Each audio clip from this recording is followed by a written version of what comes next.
इस वक्त दुनिया एक ऐसे मोड़ पर खड़ी है जहां एक गलत फैसला पूरी पृथ्वी को हिला सकता है। अभी और अमेरिकियों की जाने जाएंगी, ऐसा शॉकिंग बयान डोनाल्ड ट्रंप ने दिया है। आखिर उनके इस बयान के मायने क्या है? क्या इजराइल और अमेरिका पर ईरान भारी पड़ रहा है?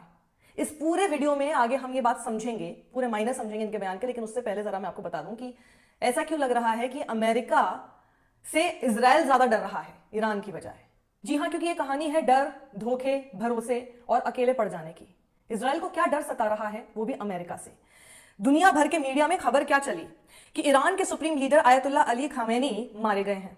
लेकिन कहानी यहीं खत्म नहीं हुई, असली कहानी यहां से शुरू होती है।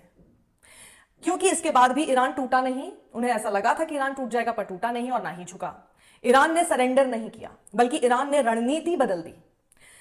अब ईरान सीधे युद्ध नहीं लड़ रहा, अब वो चुन चुनकर हमला कर रहा है जहां जहां अमेरिका की मौजूदगी है।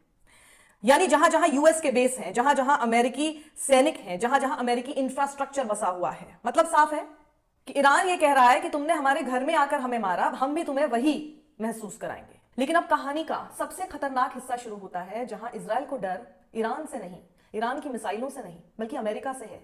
अमेरिका से अकेले पड़ जाने का, अमेरिका के साथ छोड़ देने का डर। जी हां, इजराइल के अंदर ही कुछ बड़े पत्रकार, रक्षा विशेषज्ञ और मिलिट्री एनालिस्ट पहले से कह रहे थे कि यह लड़ाई लंबी चलेगी। इजराइल तैयार है, लेकिन अमेरिका शायद नहीं। उनका कहना है कि जंग लंबी होगी, अमेरिका की जनता थक जाएगी, अमेरिकी अर्थव्यवस्था पर दबाव बढ़ेगा, चुनावी दबाव बनेगा, मीडिया का नैरेटिव बदलेगा, जनता सवाल पूछने लगेगी और फिर एक दिन अमेरिका कह सकता है अब हम इसमें और नहीं पड़ेंगे। यही तो असली डर है इजराइल का।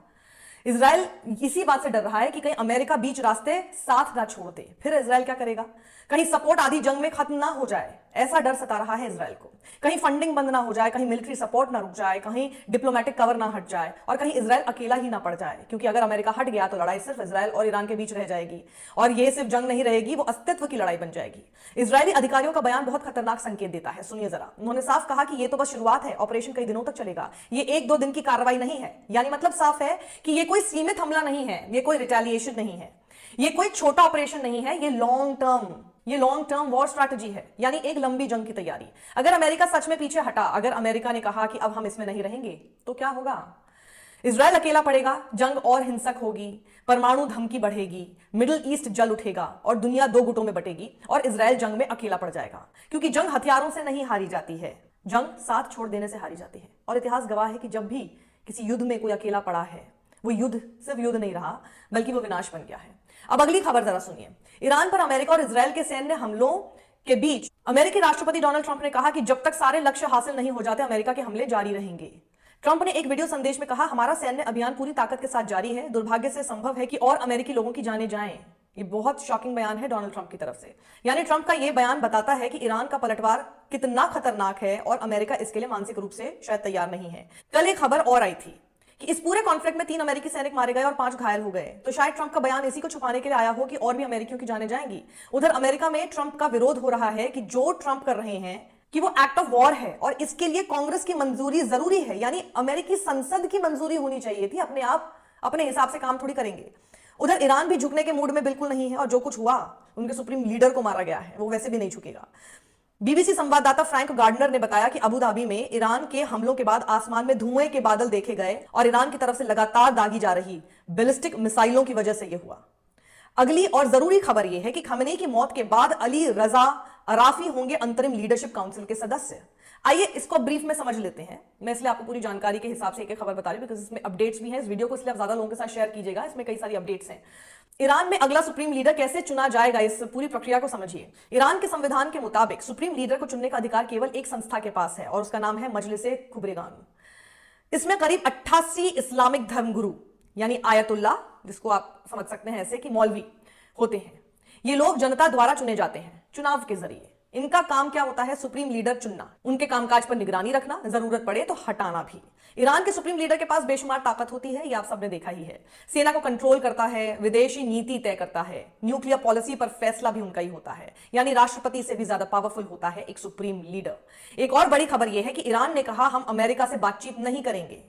ईरान के सुरक्षा प्रमुख अली लारिजानी ने सोशल मीडिया प्लेटफॉर्म एक्स पर कहा है कि उनका देश अमेरिका के साथ बातचीत नहीं करेगा। मतलब अब तो बातचीत का भी रास्ता नहीं रहा है। लारिजानी से जब पूछा गया कि क्या ईरानी अधिकारी अमेरिका के साथ बातचीत को फिर से शुरू करने की योजना बना रहे हैं, तब उन्होंने इसके जवाब में यह बात कही। लारिजानी ईरान की सर्वोच्च राष्ट्रीय सुरक्षा परिषद के सचिव हैं और वो ईरानी सर्वोच्च नेता आयतुल्लाह अली खामेनेई के सलाहकार भी रह चुके हैं। यानी इस बयान से यह तो साफ है कि ईरान घुटने नहीं टेकेगा ट्रंप के आगे। और एक और बड़ी खबर यह है कि खामेनेई की हत्या का बदला लेने के लिए हिजबुल्लाह ने इजराइल की ओर मिसाइल और ड्रोन दागे हैं।